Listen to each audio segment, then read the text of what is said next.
Laysha, we talked a little bit, Target's a really big company, as evidenced by the $3 million a week that they invest in communities. But really, they're kind of like a small company to the extent that they really care deeply about their local presence. And they want to go deep in the communities where they do have a presence. So we often have these conversations in panels, and small business people say, oh, that's great, if you have teams of thousands of people or billions of dollars in revenues or whatever. But what can I, as a small business person, do?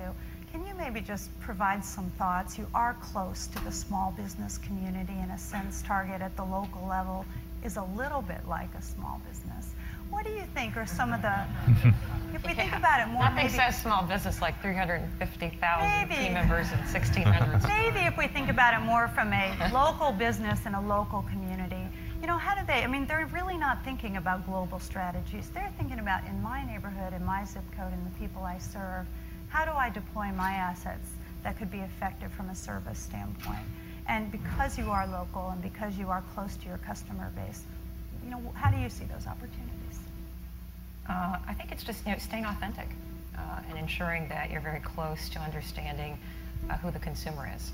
And for us, I think we do a great job of understanding who our core guest is. And so regardless of your size, understanding who your core audiences are, I think, is really critical to your success. So whether it's understanding who our guest is and what their needs are from a shopping perspective, or understanding who our core guest is and what her interests are, primarily from a giving perspective, I think that helps us be successful. So whether you're a small business, a medium-sized business, or a large, investing in understanding who that core guest is, I think, is key to your success.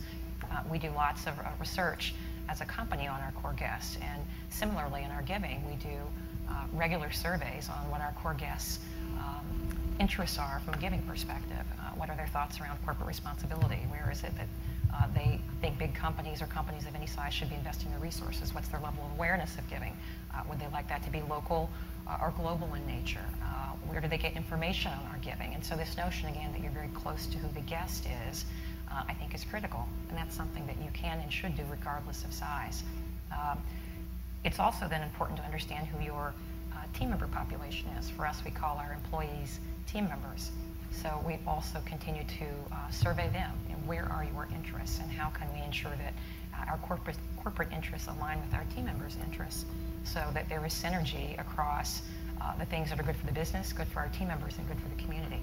And that strategic alignment really ensures that we're doing things that are good for all of those stakeholders, and they're not mutually exclusive concepts, and that we're able to track that over time and to make that value proposition a very clear one.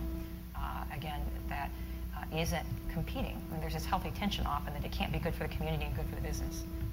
And they can be good for all parties. And for us, ensuring then that the work is authentic at the local level is based on listening at the local level, and then ensuring that the work is implemented in a way that still ladders up to our overall corporate objectives, but leaves some flexibility to respond to local needs, and that's been very successful for us. So our team members have a say within the strategic framework on where dollars go and where their volunteer time and hours go, but we provide resources and best practices and the kinds of things that make the work, I think, successful because it has measurable social impact, but it's also simple to execute, given the realities of the world in which we work. So even understanding how your business operates, what's your team member population like? If it's all professional services versus a team member population that's working a 24-hour shift, is it union or non-union? Right. Just being very sensitive to the business allows you to be practical, and then to market it in a way that is appealing. I would suggest in this business that it's a lot of times it's us talking to ourselves, and that drives me crazy, right? We're all at this conference, we're all believers.